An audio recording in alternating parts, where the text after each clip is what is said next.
వార్తలకు స్వాగతం. ముందుగా ముఖ్యాంశాలు.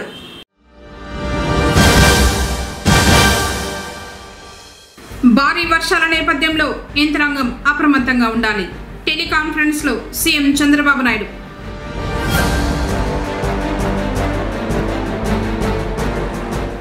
ఆర్పీఎఫ్ కార్యాచరణపై సమావేశమై చర్చించిన నాయకులు.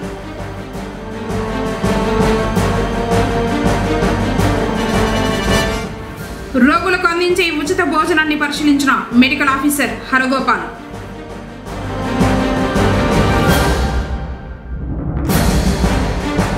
బురదగుంటలా మారిన పశు వైద్యశాల ఆవరణం.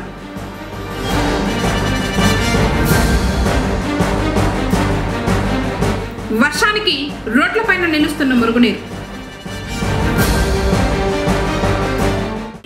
వార్తలోని వివరాలు. జిల్లాలో భారీ వర్షాల నేపథ్యంలో తీసుకోవాల్సిన జాగ్రత్తలపై దుబాయ్ నుంచి ముఖ్యమంత్రి నారా చంద్రబాబు నాయుడు వర్షం ప్రభావిత జిల్లాల కలెక్టర్లు, ఎస్పీలతో టెలికాన్ఫరెన్స్ నిర్వహించారు. జిల్లా కలెక్టర్ సుమిత్ కుమార్ టెలికాన్ఫరెన్స్ కు హాజరయ్యారు. ముఖ్యమంత్రి మాట్లాడుతూ వర్షం ప్రభావిత ప్రాంతాలైన గుంటూరు, బాపట్ల, నెల్లూరు, ప్రకాశం, కడప, చిత్తూరు, తిరుపతి, అన్నమయ్య, అనంతపురం, కర్నూలు జిల్లాల్లో ముందస్తు చర్యలు తీసుకోవాలని వర్షం ప్రభావిత జిల్లాల కలెక్టర్లను, ఎస్పీలను ఆదేశించారు. వర్ష ప్రభావిత ప్రాంతాలలో ఎన్డీఆర్ఎఫ్ బృందాలను పంపాలని సూచించారు. ఎటువంటి ప్రాణ, ఆస్తి నష్టం జరగకుండా చర్యలు చేపట్టాలని తెలిపారు. లోతట్టు ప్రాంతాలలో వారిని సురక్షిత ప్రాంతాలకు తరలించేలా చూడాలని అన్నారు. కాలువ, చెరువుగట్లకు గండ్లు పడకుండా బలహీనంగా ఉన్న చోట్ల పటిష్టపరచాలని సూచించారు. జిల్లాలో వర్షం వల్ల చెరువులు నిండిన తర్వాత ఆ నీటిని వృధా కాకుండా నిల్వ చేసుకోవాలని తెలిపారు. కడప, నెల్లూరు, ప్రకాశం, తిరుపతి జిల్లాలకు ఎస్డీఆర్ బృందాలను, నెల్లూరు జిల్లాలో ఎన్డీఆర్ఎఫ్ బృందాలను తక్షణం మోహరించాలని ముఖ్యమంత్రి సూచనలిచ్చారు. ఎక్కడ ప్రాణ, ఆస్తి నష్టం జరగకుండా చర్యలు తీసుకోవాలని దిశానిర్దేశం చేశారు. Revenue, disaster, police, irrigation, municipal, రహదారులు, భవనాలు, విద్యుత్ శాఖల సమన్వయంతో పనిచేయాలని ముఖ్యమంత్రి సూచించారు. భారీ వర్షాలతో నీట మునిగిన లోతట్టు ప్రాంతాల ప్రజలను సురక్షిత ప్రాంతాలకు తరలించాలని ముఖ్యమంత్రి స్పష్టం చేశారు. పునరావాస కేంద్రాల్లో బాధితులకు ఆహారం, పిల్లలకు పాలు లాంటి ఆహార పదార్థాలను అందుబాటులో ఉంచాలన్నారు. దక్షిణ కోస్తా, రాయలసీమ జిల్లాల్లో ఇప్పటికే కంట్రోల్ రూమ్లు ఏర్పాటు చేసినట్లు జిల్లా కలెక్టర్లు ముఖ్యమంత్రికి వివరించారు.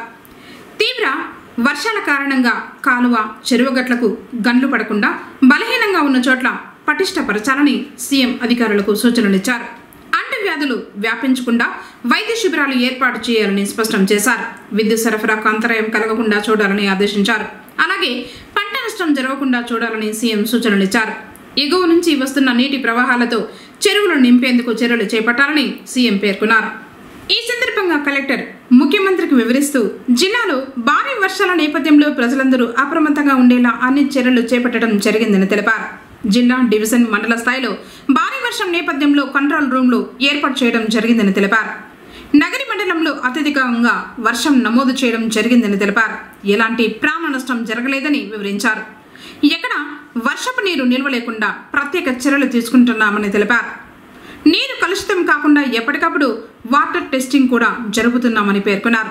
ఎలాంటి సమస్యలు లేకుండా ప్రత్యేక జాగ్రత్తలు తీసుకుంటున్నామని తెలిపారు. కాణిపాక వరసిద్ధి వినాయక స్వామివారి దేవస్థాన అనుబంధ దేవాలయమైన శ్రీ మణికంఠేశ్వర స్వామివారి ఆలయంలో ఆకాశ దీపాన్ని వెలిగించారు. బుధవారం సాయంకాలం కార్తీక మాసం ప్రారంభం కావడంతో మణికంఠేశ్వర స్వామివారి ఆలయం నందు గల రాతి దీప స్తంభానికి వైభవంగా ఆకాశ దీపం వెలిగించి ప్రత్యేక పూజలు చేసి పైకి లాగారు. కార్యక్రమంలో దేవస్థానం ఈవో పెంచల కిషోర్, ఆలయ ఏఈఓ రవీంద్రబాబు, సూపరింటెండెంట్ కోదండపాణి తదితరులు పాల్గొన్నారు.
సీజనల్ వ్యాధుల పట్ల ప్రజలు అప్రమత్తంగా ఉండాలని పొంగనూరు ప్రభుత్వ ఏరియా ఆసుపత్రి మెడికల్ ఆఫీసర్ డాక్టర్ హరిగోపాల్ సూచించారు. ప్రస్తుతం వర్షాలు కురుస్తున్న నేపథ్యంలో జ్వరం, దగ్గు, జలుబు, ఒళ్ళు నొప్పులు, కీళ్ల నొప్పులతో ఆసుపత్రికి వచ్చే వారి సంఖ్య పెరిగింది.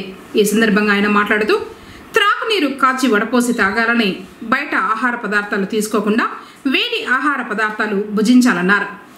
జంక్ ఫుడ్లకు దూరంగా ఉండాలని, భోజనానికి ముందు చేతులు పరిశుభ్రంగా ఉంచుకోవాలని, పరిసరాలు పరిశుభ్రంగా ఉంచుకోవడమే కాకుండా మురుగునీరును మళ్లించే చర్యలు చేపట్టి పరిశుభ్రతపై దృష్టి సారిస్తే ఆరోగ్యవంతంగా జీవించవచ్చన్నారు. డెంగ్యూ వ్యాధికి కారకాలైన దోమలు వ్యాప్తి చెందకుండా పాత వాటర్ బాటిల్స్, టైర్లు, కొబ్బరి చిప్పలు, పాత్రల్లో నీరు నిల్వ ఉండకుండా తొలగించాలన్నారు. ప్రతి శుక్రవారం ఫ్రైడే డ్రై డే చేపట్టాలని చెప్పారు. మీకు ఎలాంటి ఆరోగ్య సమస్యలు ఉన్నా ప్రభుత్వ ఆసుపత్రికి వచ్చి వైద్యం పొందాలని కేసీటీవీ ద్వారా తెలిపారు. అందరికీ నమస్కారం. ఇప్పుడు ఈ సీజన్ కనీసం వారంగా కంటిన్యూస్గా వర్షాలు పడుతున్నాయి. బయట అంతా వాతావరణం అంతా చాలా తడిగా ఉంది. అందుకోసం ఈ వర్షంలో తడిసినప్పుడు ఈ వైరల్ కంటెంట్ ఎక్కువ ఉంటుంది. అందుకోసం అందరికీ పడిసెము, దగ్గు, జ్వరము, అప్పర్ రెస్పిరేటరీ ఇన్ఫెక్షన్స్ ఎక్కువ ఉంటాయి. మరియు ఈ వాటరు కలుషితం ఎక్కువ అయ్యి వాటర్ కలుషితం వల్ల డయేరియా, వామిటింగ్స్ అట్లాంటివి కూడా రావచ్చు. అందుకోసం ప్రజలందరూ తగు జాగ్రత్తలు, ఎస్పెషల్లీ ఈ వాటర్ అవన్నీ బాగా వేడి చేసి భద్రపరుచుకొని వేడి చేసిన వాటర్ని వాడడం మంచిది. సో దట్ ఈ వాటర్ బార్న్ డిసీజెస్ అన్నీ తగ్గిపోతాయి, రాకుండా ఉంటాయి. మరి ఫీవర్స్ ఇవన్నీ వచ్చినాక మన హాస్పిటల్లో ఫీవర్ ప్రొఫైల్ అన్నీ ఉన్నాయి. ఆ బ్లడ్ టెస్ట్లు అన్నీ చేసుకొని ఇక్కడికి వస్తే మన దగ్గర ట్రీట్మెంట్ అన్నీ సౌకర్యాలు ఉన్నాయి. కాబట్టి ప్రజలందరూ అన్ని జాగ్రత్తలు తీసుకొని కూడా జ్వరము ఇట్లాంటివి వాటర్ బార్న్ ఇన్ఫెక్షన్స్ వస్తే హాస్పిటల్కి వచ్చి సర్వీసెస్ అందరినీ పొందుతారని ఆశిస్తూ, అదే మాదిరిగా మన దగ్గర పీడియాట్రిక్ వార్డు కూడా సపరేట్గా ఉంది. మన పీడియాట్రిక్ డాక్టర్ గారు కూడా స్పెషలిస్ట్ ఉన్నారు. ఆ సర్వీసెస్ను కూడా ఇక్కడ మీరందరూ వినియోగించుకొని స్వస్థలు అవుతారని ఆశిస్తున్నాను. రాయల్ పీపుల్స్ ఫ్రంట్ నాయకులు గురువారం పొంగనూరులో సమావేశమయ్యారు. ఆర్పీఎఫ్ తరపున భవిష్యత్తులో చేపట్టాల్సిన కార్యక్రమాలపై చర్చించారు. అలాగే ప్రణాళికను రూపొందించుకున్నారు. ఈ సందర్భంగా ఆర్పీఎఫ్ రాష్ట్ర ప్రధాన కార్యదర్శి మధుసూదన్ రాయల్ మాట్లాడారు. కార్యక్రమంలో మనోహర్ రాయల్, జనార్దన్ రాయల్, నానబాల కుమార్, రాఘవ రాయల్, జగదీష్, గంగాధర్, సిద్ధన్న, సిరివేలు విజయ్ కుమార్, కిషోర్ రాయల్ తదితరులు పాల్గొన్నారు. కందుకూరు ఘటన అందరినీ కలిచివేసింది. రాష్ట్ర వ్యాప్తంగా ఉన్న కాపులైతేనేమి, బలిజలు, ఒంటరి, తెలగ వీళ్ళందరూ కూడా కొన్ని సంఘాలు అయితే పెట్టారు. నిర్లిప్తంగా, నిస్తేజంగా ఉన్నటువంటి కాపు ఉద్యమాన్ని ఒక్కసారిగా ఉరకలెత్తించిన రాయల్ పీపుల్ ఫ్రంట్ అధినేత రెడ్డిశేఖర్ రాయల్ గారు ఒక వారం రోజుల క్రితం మన ఆంధ్రప్రదేశ్ లో జరిగిన ఒక సంఘటన, కందుకూరి ఘటనలో ఒక స్నేహితుల మధ్య కావచ్చు, వాళ్ళకి ఫ్రెండ్షిప్ గా ఉండి నాయకుల మధ్య కావచ్చు, అది ఒక పెద్ద గొడవ అయ్యి అతన్ని ఒకరిని కారుతో గుద్ది చంపివేయడం, మరొకతన్ని కాళ్లపైన ఫార్చునర్ కారు ఎక్కించడం జరిగింది.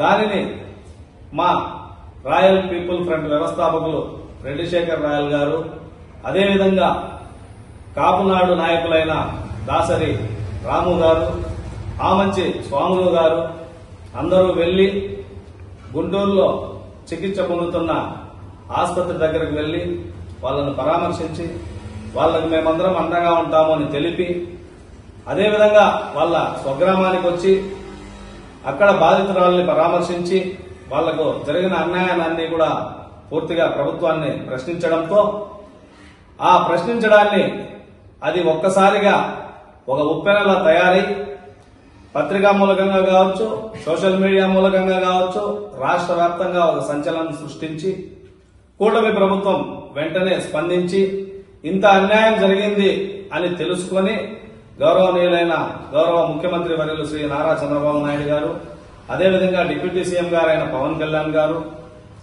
వారి కుటుంబం దగ్గరికి హోమ్ మినిస్టర్ గారిని, అదేవిధంగా మున్సిపల్ మినిస్టర్ గారిని పంపి అక్కడ జరిగిన విషయాలన్నీ క్షుణ్ణంగా తెలుసుకొని వారి కుటుంబానికి జరిగిన అన్యాయాన్ని వాళ్ళు దృష్టిలో ఉంచుకొని బాధితురాలికి ఒక 2 ఎకరాల పొలం, ఒక 5 లక్షల రూపాయలు సహాయాన్ని అందించి వారి 2 పిల్లలకు ఒక్కొక్కరికి 2 ఎకరాల పొలాన్ని, వాళ్ళ చదువులకు అయ్యే ఖర్చుని, అదేవిధంగా వారికి ఫిక్స్డ్ డిపాజిట్ మూలంగా ఒక్కొక్కరికి 5 లక్షల రూపాయలు ఫిక్స్డ్ చేయడం జరిగింది.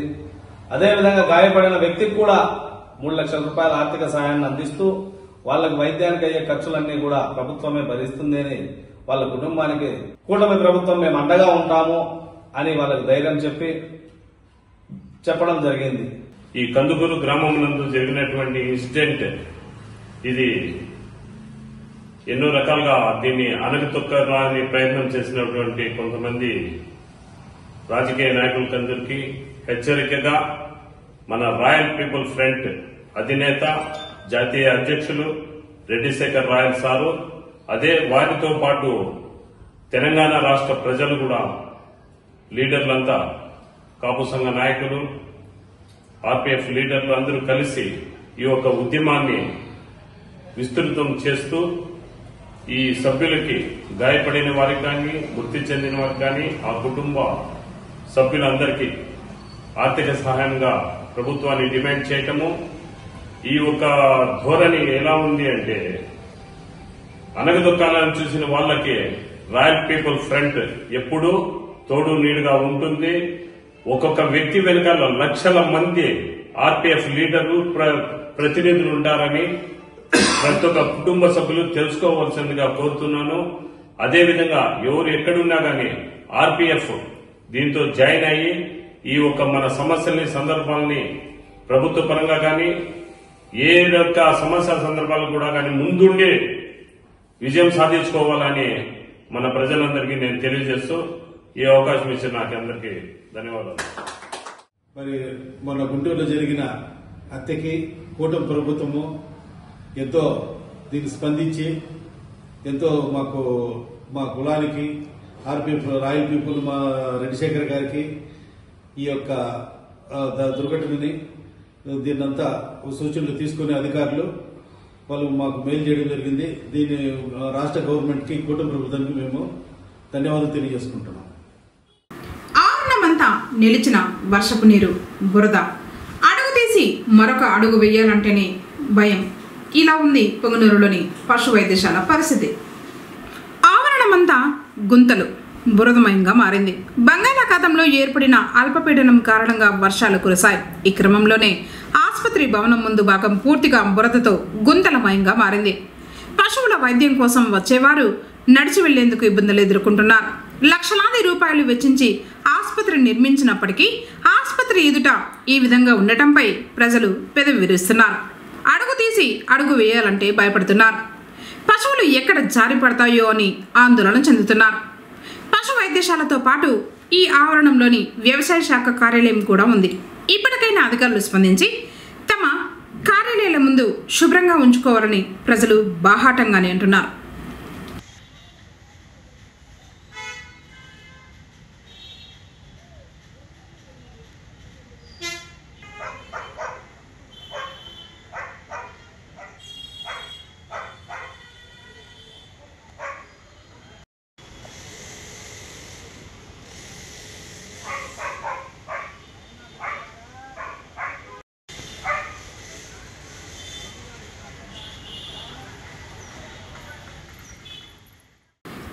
పట్టణంలోని బిఎంఎస్ క్లబ్ ఆవరణంలో 70 సంవత్సరాల నారాయణ అనే యాచకుడు గురువారం మృతి చెందాడు. స్థానికులు పోలీసులకు సమాచారం ఇవ్వడంతో ఘటనా స్థలానికి చేరుకున్నారు. ఏఎస్ఐ అశ్వత్థ నారాయణ తెలిపిన వివరాలు ఇలా ఉన్నాయి. గూడూరుపల్లి గ్రామానికి చెందిన నారాయణ గత కొంతకాలంగా పట్టణంలో యాచిస్తూ జీవనం కొనసాగిస్తున్నాడు. భిక్షాటనతో పొట్ట నిండటానికి బిఎంఎస్ క్లబ్ ఆవరణంలో రాత్రిపూట సేద తీరడంతో ఇతని దినచర్య అన్నారు. కుటుంబ సభ్యులకు సమాచారం అందించారు. తిరుమల శ్రీవారిని హీరో తేజ సజ్జా మరియు డైరెక్టర్ కార్తీక్లు దర్శించుకున్నారు. గురువారం ఉదయం విఐపి విరామ సమయంలో స్వామివారి సేవలో పాల్గొని మొక్కులు చెల్లించుకున్నారు. దర్శన అనంతరం ఆలయ రంగనాయకుల మండపంలో వేద పండితులు వేద ఆశీర్వచనం అందించగా ఆలయ అధికారులు శ్రీవారి తీర్థ ప్రసాదాలు అందజేసి పట్టు వస్త్రంతో సత్కరించారు. అనంతరం ఆలయం వెలుపల మీడియాతో మాట్లాడుతూ స్వామివారి దర్శనం చాలా అద్భుతంగా జరిగిందని తెలిపారు. హీరో తేజ శ్రీజ సజ్జాను చూసేందుకు సెల్ఫీలు తీసుకునేందుకు భక్తులు ఉత్సాహం చూపారు. సామాజిక మాధ్యమాల్లో పోటీ చేయడం నిషిద్ధం.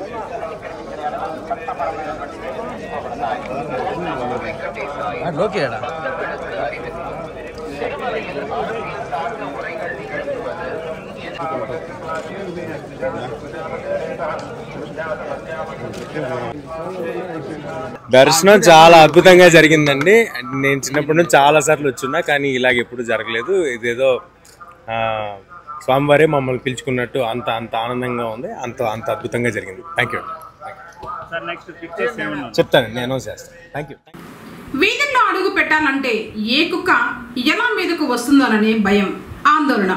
పొంగనూరు పురపాలికలో కుక్కల బెడదతో ప్రజల పరిస్థితి ఇది.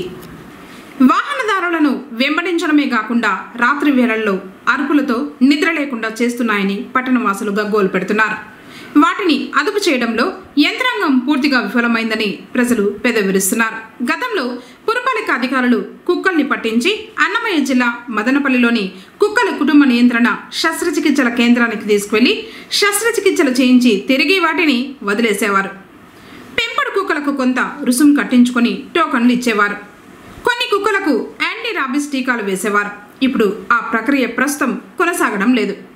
కేంద్ర జంతు సంక్షేమ మండలి నిబంధనల మేరకే వీధి కుక్కలపై చర్యలు చేపట్టాలి. వాటిని పట్టుకుని ఇతర ప్రాంతాల్లో వదిలేయడం నిషేధం.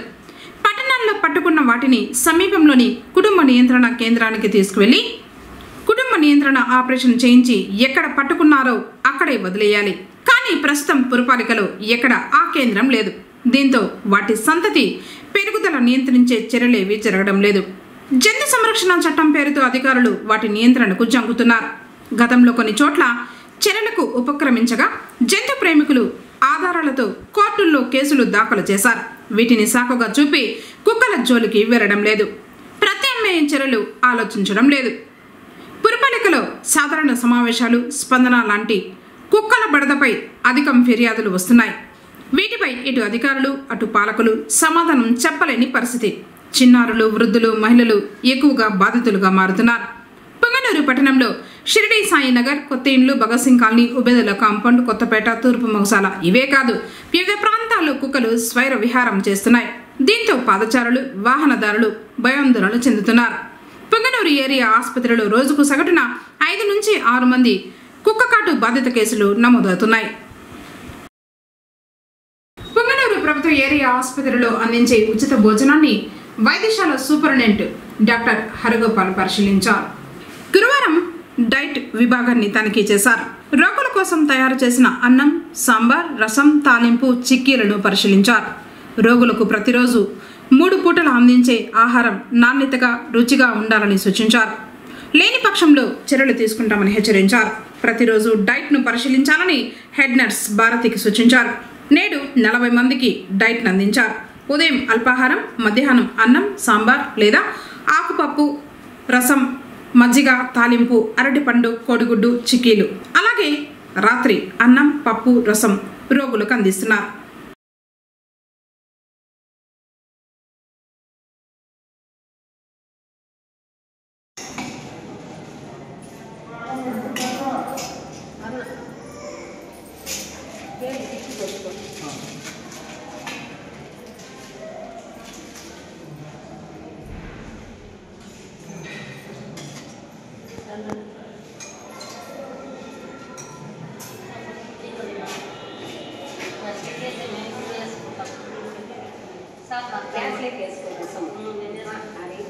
పొంగనూరు పట్టణం సబ్ రిజిస్టర్ కార్యాలయం ముందు రోడ్డుపై మురుగునీళ్లు పొంగి ప్రవహించాయి. గురువారం సాయంత్రం కురిసిన వర్షానికి మురుగు కాలువ చెత్తాచెదరంతో మూసుకుపోవడంతో రోడ్లపైకి ప్రవహిస్తున్నాయి. ప్రయాణికులు, వాహన చోదకులు, పాదచారులు తీవ్ర అవస్థలు పడ్డారు. అధికారులు స్పందించి మురుగునీరు రోడ్లపైకి రాకుండా చర్యలు తీసుకోవాలని కోరారు.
జిల్లా ప్రాంతీయ సామాజిక ఆసుపత్రులకు రోజు వందలాది సంఖ్యలో రోగులు వస్తూ ఉంటారు. వారికి నిరంతరం వైద్య సేవలు అందించాల్సిన బాధ్యత వైద్యులపై ఉంటే పరిసరాలు శుభ్రం చేసి రోగాలు ప్రబలకుండా చేయాల్సింది పారిశుద్ధ్య కార్మికులే. కానీ వారికి కొన్ని నెలలుగా జీతాలు లేకపోవడంతో కుటుంబ పోషణకు అవస్థలు పడుతున్నారు. రోజు గదులతో పాటు వార్డులు ఆవరణాన్ని కార్మికులు పరిశుభ్రంగా ఉంచాలి. ఎలాంటి అవాంఛనీయ ఘటనలు జరగకుండా రక్షణ కోసం సెక్యూరిటీ గార్డులు అవసరం. వీరిలో చాలామంది ఒప్పంద పొరుగు సేవల ఉద్యోగులే. వీరికి వేతనాలే జీవనాధారం. ప్రతి నెల వేతనాలు ఇవ్వకపోవడంతో జీవనం కష్టసాధ్యంగా మారుతోంది. చివరికి పండగ సమయాల్లోనూ పస్తులు ఉండాల్సిన పరిస్థితి నెలకొంది. పుంగనూరు, పలమనేరు, కుప్పం ప్రాంతీయ ఆసుపత్రుల్లో 48 వరకు ఒప్పంద కార్మికులు పనిచేస్తున్నారు. వీరికి 3 నెలలుగా వేతనాలు రావడం లేదు. ఇటీవల సమస్యలను వారంతా DCHS పద్మాంజలి దృష్టికి తీసుకొచ్చారు. వేతనాలతో పాటు ప్రయోజనాలు కూడా సక్రమంగా అందడం లేదని మొరపెట్టుకున్నారు. అప్పులు చేస్తూ జీవనం సాగిస్తున్నామని వాపోయారు. విషయాన్ని ప్రభుత్వం దృష్టికి తీసుకువెళ్తామని, సంబంధిత గుత్తేదారును పిలిచి బిల్లులు చెల్లించేలా చూస్తామని DCHS తెలియజేశారు. వార్తలు ముగించే ముందు ముఖ్యాంశాలు మరోసారి.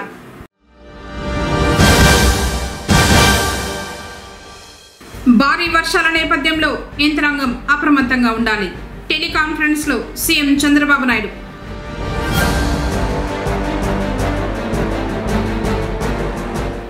RPF కార్యాచరణపై సమావేశమై చర్చించిన నాయకులు.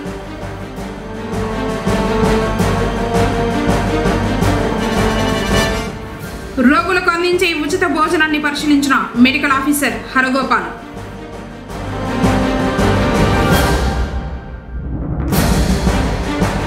బురదగుండలా మారిన పశు వైద్యశాల ఆవరణ.